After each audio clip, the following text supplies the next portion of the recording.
नमस्कार, आप देख रहे हैं द न्यूज और मैं रानी गुप्ता आपके साथ। आपको बता दें कि इलाहाबाद हाई कोर्ट के पूर्व जज को लेकर के आय से अधिक संपत्ति मामले में सीबीआई ने बड़ा एक्शन लिया है। दरअसल उनके खिलाफ और इसी के साथ उनकी पत्नी और उनके साले के खिलाफ केस दर्ज किया गया है। इसमें भ्रष्टाचार का आरोप लगाया गया है और सीबीआई के पास तमाम डॉक्यूमेंट है जिस मुद्दे को लेकर के ये केस किया गया है। बता दें कि इलाहाबाद हाई कोर्ट की लखनऊ पीठ के रिटायर्ड जज एस.एन. शुक्ला और उनके परिवार के 3 लोगों के खिलाफ नई दिल्ली में मुकदमा दर्ज किया गया है। सीबीआई ने भ्रष्टाचार निवारण अधिनियम की धाराओं में यह कार्रवाई की है। जज के अतिरिक्त उनकी दूसरी पत्नी सुचिता तिवारी और पहली पत्नी के भाई साइदीन तिवारी जांच के घेरे में हैं। बता दें कि उनके खिलाफ वर्ष 2015 से 2020 के बीच में आय से अधिक संपत्ति अर्जित करने का आरोप लगाया गया है। सीबीआई को एस.एन. शुक्ला, सुचिता तिवारी और साइदीन तिवारी के ठिकानों पर छापा मारकर कई अहम सबूत तक मिले हैं। इसी दौरान उनके परिजनों के नाम आय से अधिक संपत्तियों के प्रमाण मिलने के बाद एक और नया केस दर्ज किया गया है। इससे पहले भी एक केस 3 साल पहले दर्ज किया जा चुका है। बता दें कि सीबीआई ने आरोपियों पर 2.48 करोड़ से अधिक की संपत्ति जमा करने का आरोप लगाया है, जो कि निर्धारित अवधि में कुल आय का 402% है। बता दें कि सीबीआई नई दिल्ली के एंटी करप्शन ब्रांच के डेप्यूटी एसपी सुरेंद्र कुमार रोहिला की तहरीर पर यह मुकदमा दर्ज किया गया है। रोहिला ने यह तहरीर जांच रिपोर्ट के आधार पर दी थी।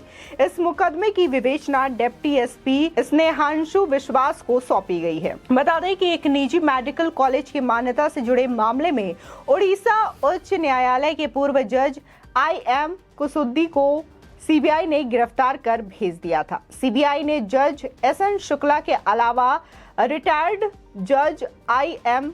कुसुद्दी और इसी के साथ ही एक शिक्षा संस्थान के पदाधिकारियों समेत अन्य को नामजद किया था। आरोप था कि अवकाश प्राप्त न्यायमूर्ति कुदुसी ने सुप्रीम कोर्ट की सुनवाई वाले एक मामले में ये फैसले को प्रभावित करने का प्रयास किया। इसमें एस.एन. शुक्ला भी शामिल थे, मगर वो जेल नहीं भेजे गए थे। एस.एन. शुक्ला अक्टूबर 2005 से 17 जुलाई 2020 तक इलाहाबाद हाई कोर्ट के जज रहे हैं। बता दें कि सीबीआई जांच में ये पता चला है कि सुचिता तिवारी 2014-15 में जब एस.एन. शुक्ला के संपर्क में आई थी तो उनके पास कोई चल अचल संपत्ति नहीं थी।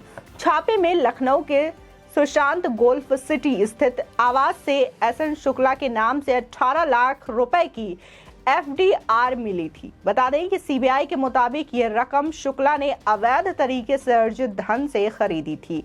अप्रैल 2014 से दिसंबर 2019 के बीच सुचिता तिवारी ने लखनऊ और फैजाबाद में 14 संपत्तियां खरीदी, जिनकी कुल कीमत 1.87 करोड़ रुपए बताई गई। इसमें लखनऊ के सुशांत गोल्फ सिटी में फ्लैट, दुकान, फैजाबाद में LIG मकान थे।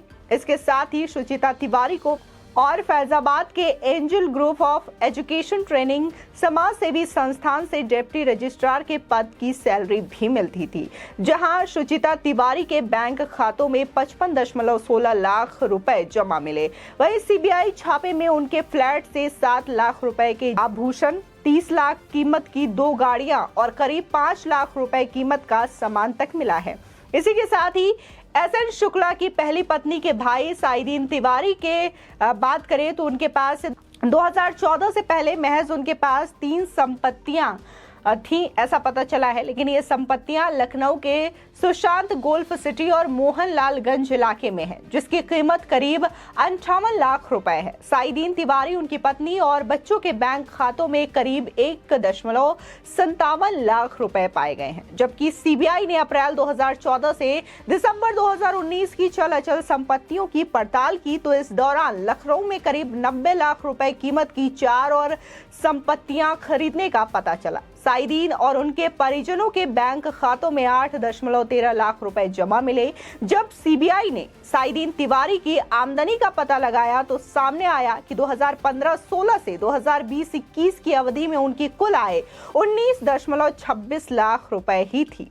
सीबीआई के मुताबिक लखनऊ स्थित मेडिकल कॉलेज, 46 अन्य मेडिकल कॉलेजों के साथ एमसीआई द्वारा शैक्षिक वर्ष 2017-18 और 18-19 के छात्रों को घटिया सुविधाओं और आवश्यक मानदंडों को पूरा न करने के कारण प्रवेश देने से रोक दिया गया था। इसी के साथ ही एमसीआई के फैसले को शुरुआत में प्रसाद इंस्टीट्यूट ने सुप्रीम कोर्ट में चुनौती दी थी, जिसके बाद सीबीआई की एफआईआर में यह कहा गया है कि एक साजिश रची गई थी और सुप्रीम कोर्ट से याचिका वापस ले ली गई थी और 24 अगस्त 2017 को इलाहाबाद हाई कोर्ट की लखनऊ पीठ के समक्ष एक रिट याचिका दायर की गई थी, जिसमें कहा गया कि प्रसाद ट्रस्ट के कुद्दूसी और वीपी यादव ने 25 अगस्त 2017 की सुबह जस्टिस शुक्ला से लखनऊ में उनके आवास पर मुलाकात की। बता दें कि सीबीआई ने यह भी आरोप लगाया है कि उसी दिन हाईकोर्ट की खंडपीठ ने याचिका पर सुनवाई भी की, जिसमें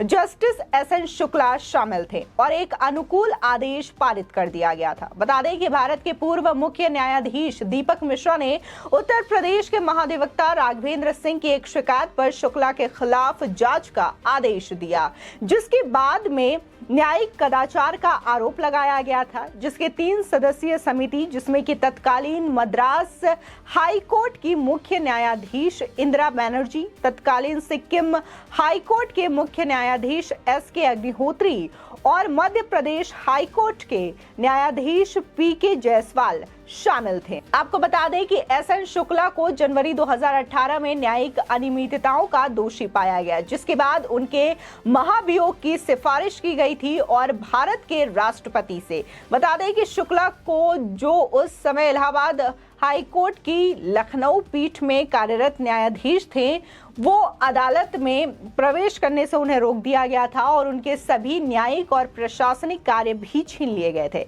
इसके बाद जुलाई 2019 में पूर्व सीजेआई रंजन गोगोई ने सीबीआई को इस मामले में केस दर्ज करने की इजाजत दे दी थी। गोगोई ने शुक्ला को हटाने की सिफारिश करते हुए प्रधानमंत्री नरेंद्र मोदी को भी पत्र लिखा था। बता दें कि शुक्ला अंततः जुलाई 2020 से रिटायर हो गए हैं। अब देखने को मिला कि सीबीआई ने इसको लेकर के केस दर्ज किया है और उनके पास आय से अधिक संपत्ति प्राप्त होने का दावा किया है। बता दें, न सिर्फ पूर्व रिटायर्ड जज एनएस शुक्ला, बल्कि उनकी पत्नी जो है, दूसरी पत्नी, और उनके जो साले हैं, उनके खिलाफ भी ये मामला दर्ज किया गया है। इन दोनों के पास ही पहले जो प्रॉपर्टी है, चल अचल संपत्ति, वो चीजें नहीं थी, लेकिन लगातार एक के बाद एक इजाफा हुआ है इनकी प्रॉपर्टी में, जिसका पूरा जो रिकॉर्ड है वो सीबीआई के पास मौजूद है। तमाम जो छापेमारी की गई है उसमें से बहुत सारे आभूषण प्राप्त हुए हैं, रुपए प्राप्त हुए हैं और इसी के साथ ही बहुत सारी कीमती सामानें भी प्राप्त हुई है, जिसका पूरा डाटा और आंकड़ा इस वक्त सीबीआई के पास मौजूद है। बता दें कि इससे पहले भी सीबीआई ने रिटायर्ड जस्टिस के खिलाफ केस दर्ज किया था और ये जो मामला है वो दूसरा मामला बताया जा रहा है और एक बार फिर से आय से अधिक संपत्ति मामले में सीबीआई ने ये केस दर्ज किया है। फिलहाल इस खबर को लेकर के आपकी क्या राय है, हमारे कमेंट सेक्शन में जरूर बताएं। आगे की और भी अपडेट के लिए चैनल को सब्सक्राइब करना ना भूलें।